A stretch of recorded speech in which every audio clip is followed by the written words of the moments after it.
Hello and welcome back to Rage Gaming Videos and welcome to Title Update 1 for the Charge Blade. Today I'm going to be presenting just one main build with a clear and simple power axe focus to it. Power axe remains incredibly strong in wilds, and Title Update 1 has given us actually more effective raw with our new set than our previous best set, but with some incredible perks. Like just constantly healing health, which is wonderful. But of course, today we have a lot to discuss, like the new weapon that I'm holding right now, the Shia weapons. And if its new skill, Whiteflame Torrent, is it comparable or even competitive with the Artian meta? As always though, I do want to make sure I give credit at the start of the video. Thank you to both Josh and Zach on this one, which is Cotton and Rage. This is because for Title Update 1, we've been sinking our teeth into the new information, testing everything, and kind of working together as usual. On this then, I have to thank Cotton for a lot of the research that he did into the weapons and Whiteflame Torrent in specific. And of course, Josh for helping us work out the build and doing the math that we can show today. So with that said, let's get into it. Right, here's the plan. We're going to cover the build and all the details of it, and you can make use of the timestamps to skip to the part you want to know about. And we're going to start, of course, with the weapon, the new Shia weapon. I would love to be telling you today that the Shia weapon is the meta option for Charge Blade, but as of this moment right now, in these initial days of Title Update 1, our testing suggests that it's just not the case. But that isn't to say that it's bad. It's actually very close to being competitive. If you do not have a perfect Artian Charge Blade, then this is going to be an incredible option. Let's look at the stats. 220 raw, which is really good. 5% base affinity, just like Artian. 200 element, which is significantly less than what you get on an Artian. It has white sharpness to start with, which is helpful, but then very disappointing decoration slots. 3, 2, 1. This should have, and I was expecting to have 3, 3, 1. If not 333, if they really wanted it to challenge the meta of the Artian. Anyway, it's an impact vial, which is great when we're thinking about, going raw, but a downside for the whole element aspect of things. It comes with its own unique skill though, Whiteflame Torrent, which essentially has a wilky explosion like a blast for 50 damage no matter what weapon you're using whenever it procs. As it states though, it does have some effects to do with the Scorcher skill from the Rathalos set, increasing its damage. We'll explain those details a little bit more, but for this comparison, we look at the Artian weapon with a perfect setup. It's got 225 raw, which is obviously 5 more and very important, the same base affinity, and then we have paralysis or blast. I prefer paralysis because I feel it opens up better DPS windows than blast, but there's plenty of argument for blast. The thing is, with that new skill Whiteflame Torrent being basically a better blast, there is some debate there. Anyway, paralysis. We have white sharpness and we have 3 slot decorations through offensive decorations. That's obviously insane and a massive positive for it. This, however, requires a perfect setup. You've got the attack infusions across the production bonus, and then for reinforcement, 4 attack boost and 1 sharpness. This is obviously hard to achieve and not reasonable to ask or expect of you. So if you don't have a 5 out of 5 perfect, maybe you've got a 4 out of 5. Suddenly this conversation becomes a lot closer, because if you don't have that 4th attack boost, the base raw is 220 as well. Now, the free paralysis that you're getting goes a long way. The decoration slots go a long way. So no matter what way you look at it, you're gonna have to sacrifice a lot of output because of the limited decoration slots. You're going to have sharpness problems or significantly less DPS because you're not engaging with that to help your sharpness issues. Truly, the decoration slots should have been better here. Overall, if you have a 3 out of 5 Artian roll, then yes, the Shia weapons are very worth considering. If you have a 4 out of 5, there's kind of a debate there, but at least initially, we think, perfect Artian rolls are still going to be better. However, I still want to explain the Whiteflame Torrent and how that skill works if you are going to engage with this weapon. For this, I'd like to credit Cotton for all his testing with loads of different weapons that he did. Ultimately, you're attacking and you're getting this wilky explosion for 50 damage. As you can see, it has a special white number showing that 50. No matter what weapon you're using, it's going to be 50 damage. So you might think smaller weapon, faster weapon, procs those more consistently. No. There's this essential 3-second internal cooldown. So every 3 seconds, you might proc it. You have to be attacking the whole time, right, to be hitting that perfect 3-second reset to roll the odds. And if it didn't trigger on that 3 seconds, well then maybe it triggers on the 6 seconds or the 9 seconds. And as you miss more procs, you become more and more likely to actually proc it. Now on average, over the space of 60 seconds, with a bunch of different weapons in testing, thanks to Cotton, we found that the average is about 6 seconds, you'll proc the explosion. But that's in the scenario of attacking the whole time. What if you're repositioning for the monster? What if you can't be attacking the whole time? Well, then you'll be missing that potential proc and missing out on that extra damage. So what's cool about the Charge Blade is the fact that it's actually not a bad weapon for that concept. Because if you think about it, we have the big power axe, which is dealing those many ticks of damage. The explosion can trigger on any form of damage. So as I go for an attack, it's a hit, it's a vial pop, it's the 4 ticks of the chainsaw.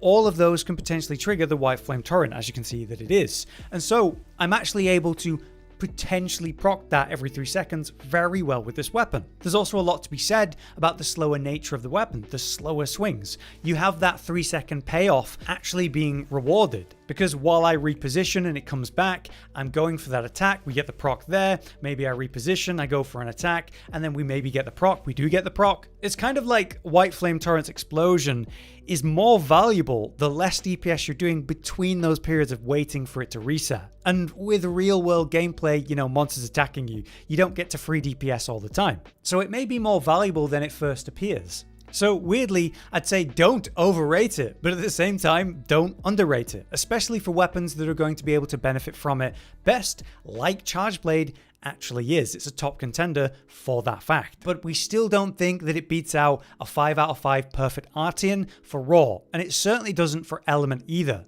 Because ultimately it's got 200 dragon, then a perfectly rolled dragon has 500 as an Artian weapon. That is 300 more element, allowing for the cap of element to go way higher. So when you have a proper element set, you're pushing towards the caps of, I think it's 950 with this setup, which would be lower cap with this smaller element weapon. Having said that, having higher raw goes a long way.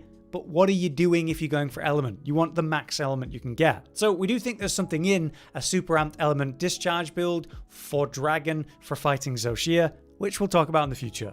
But for the moment, we think Artian with a perfect roll is still better. So we're running 2 Shia pieces in the new meta set, which is very exciting. That is the helmet and chest piece in beta. This provides you with 3 levels of agitator together. It's a 3-2-1 slot and a 3 slot, which is awesome. The chest is absolutely meta though. It's got 2 levels of agitator and a 3 slot right, which was previously best held by the Blango chest piece, which again, 2 agitator, but then just a 2 slot. So it's essentially the same piece, but with an increase to the decoration slot, but also, not to forget, significantly higher defense, because the Blango chest is a rarity 6, and the Shia chest is a rarity 8, and that goes a long way for your defense. In general, there's a lot to be said for the equipment, whether it's the head or chest for this set, but also, 2 levels of element absorption with good slots, amazing, and other potential on the other pieces. Let's talk about the actual set bonus though, of which there's 2 that are both relevant. First, we have Shia's Pulse. It allows the health gauge to continue to slowly recover up to the max value, even if there's no red portion. So when you take a hit and there's that red bit and it slowly recovers, it goes beyond that. Very comparable to Kushala's Blessing of Rise, or say back in World, Val Hasak's gear. Let's take a look at some of that recoverable health and how much healing it actually provides, how it's going to feel in this set. So you see I get that hit and the red gets instantly filled, and now we have this little bit where there's no red but it's still healing me. You see, it's not bad. With this setup, I'm actually having a hard time showing you by taking enough damage to actually lose enough health to let it recover. You see, I took an explosion from a mega barrel bomb there, and I'm basically at full health by the time that I'm getting hit by this strong attack. I'm instantly recovering the red health, and I'm rushing back to get hit, and I'm still getting all this healing. This is only with the 2 levels, 2 set piece, not the 4 piece of Shia. It's that good if you supplement it with other important skills. Those being recovery speed and recovery up. Recovery speed is going to speed up that period where we're getting the healing for the red recoverable health, so it's super quick, and then that recovery up also helps the recovery in general. And as you can see, we're able to fit at least 4 of these 1 slot decorations in the gear,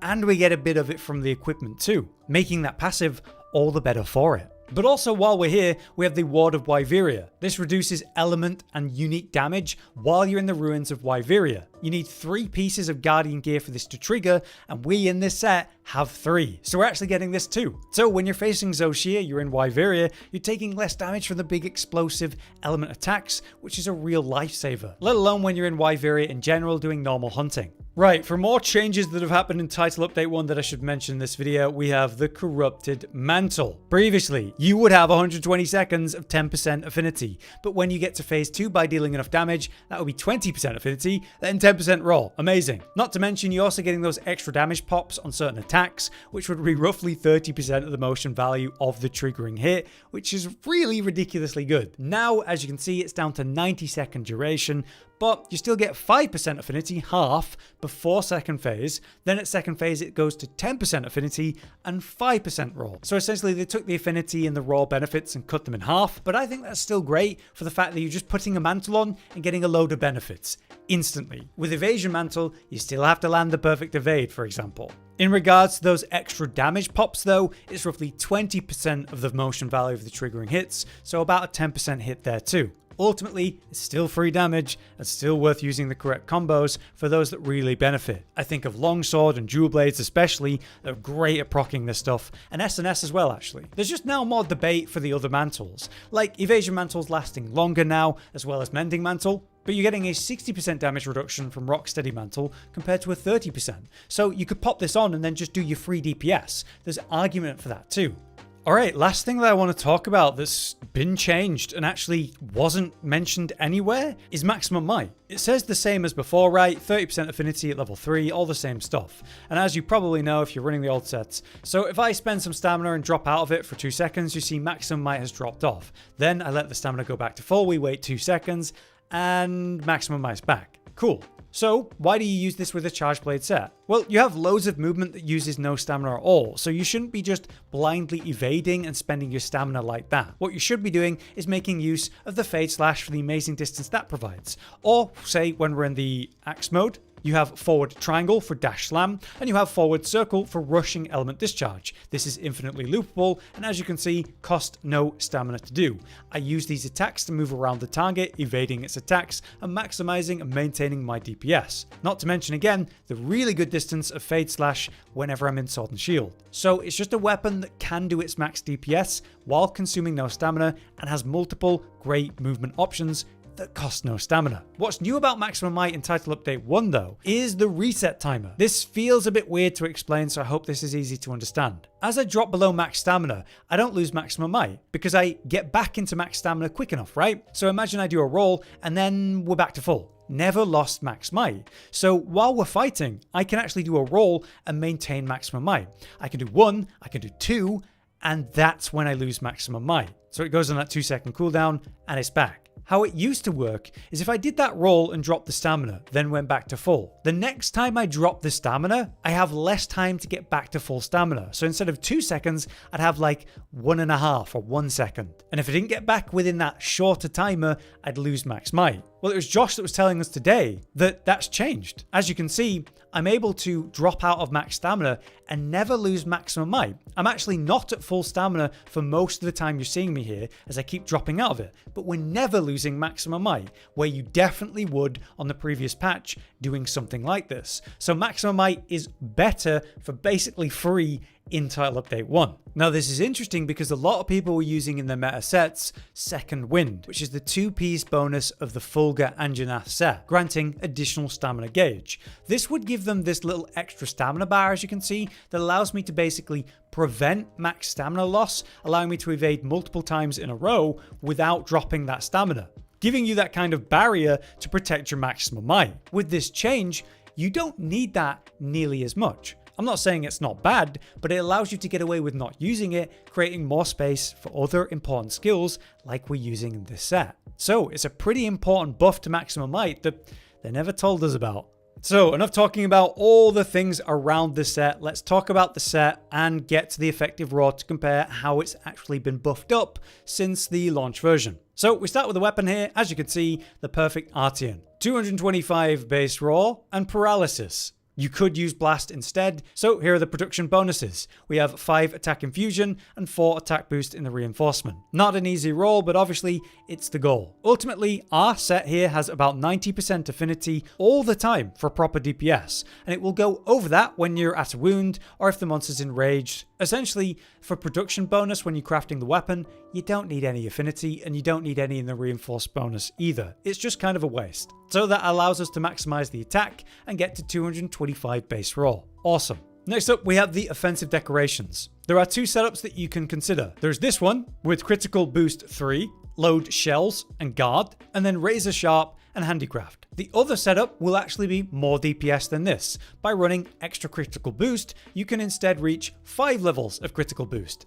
The problem is you're now going to have sharpness issues. So I turned this magazine iron wall into magazine handicraft in that scenario, just to help ever so slightly. Ultimately, if you're a speedrunner, and you're ending the fight fast enough that you're not losing DPS to sharpen. So the fight's lasting like 3 minutes or less or something. Or say in the Shia fight, you're not having to sharpen until Shia does something that gives you space anyway, like the super move where you have to wait. That's where you wouldn't lose DPS sharpening. But for your average player and in longer hunts, when you drop down to blue sharpness, it's no longer worth it to run this. You're dealing significantly less damage by attacking with blue sharpness or doing 0 damage while you sharpen while the monster's active and you should be hitting it. So it's up to you. And personally, I prefer razor sharp in the handicraft. It's so much nicer. Most important thing here is the 3 levels of razor sharp. The handicraft is a real bonus. Anyway, critical boost at level 3 increases the critical damage that we're dealing by 34% on the raw. Razor sharp means half the time we're not losing sharpness. Load shells means that we're able to actually generate overcharged vials at red or at yellow, get 5 full vials very quickly. It's really important. Handicraft just gives us a bit more sharpness to work with, and guard slightly decreases the impact of the attacks, which is really nice for your general gameplay and reduces the stamina depletion. For tougher fights, this is relevant. And while we're learning Shia, I'd recommend it. But you know, you could always go for something like attack boost or handicraft instead if you wanted. Let's take a look at the equipment. We have the Shia helmet and chest in beta. That provides us with 1 agitator and 1 recovery speed and a 3-2-1 slot. On the chest, there's the 2 levels of agitator and a 3 slot. On the gloves, we have guardian arkveld for 2 levels of weakness exploit and the 3-1-1s. And then we have the gore waist and boots all in beta, giving us gore 2-piece, allowing us to run antivirus, of course, and the decoration slots. And then finally, we have the exploiter charm, the weakness exploit talisman. This achieves this skill list, so let me just show you the decorations. This is how I achieved those. You can just pause and recreate if you want.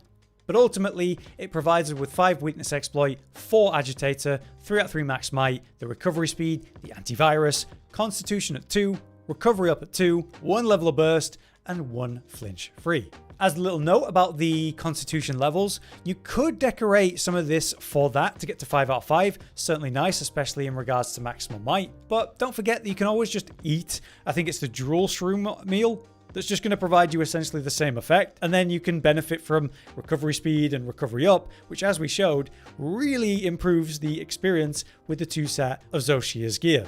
So let's talk about the set pieces of the skill just so that we do. So we have gore magala 2-piece. This will give you frenzy by running antivirus. That's giving us the total of 25% affinity when you cleanse it. Obviously super good and very meta and very no. Because we're running 2 pieces of Shia, we have Shia's pulse, giving us that healing, just passively. And then we have the 3-piece of guardian gear, giving us guardian's protection, which is reducing element and unique damage when we're in wyvria. This does include the Shia fight, and any hunt in that locale in general. It's super nice. So that's the set and the decorations. Let's now cover the math and compare the effective roll that we now have. So once again, we have the base Artian with the perfect rolls, meaning 225 raw to start with. We have 4 agitator, which is going to be up 50% of the time, actually more than that, but let's say 50% for the sake of the math. So that's 8 raw there. We have 1 level of burst, so that's another 8 raw there, bringing us to 241. This will be multiplied by 32% by our white sharpness, so that brings us to 318.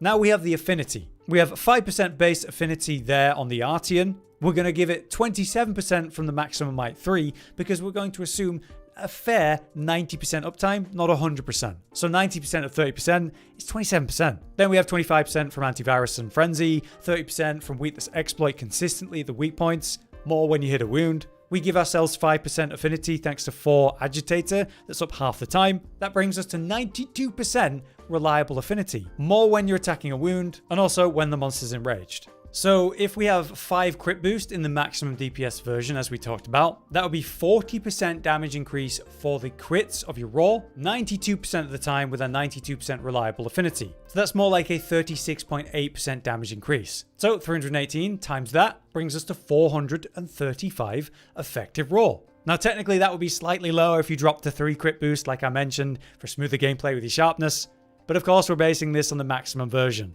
Now the old math, which to be fair, we overvalued maximum might ever so slightly there too. That brought us to 416 effective raw.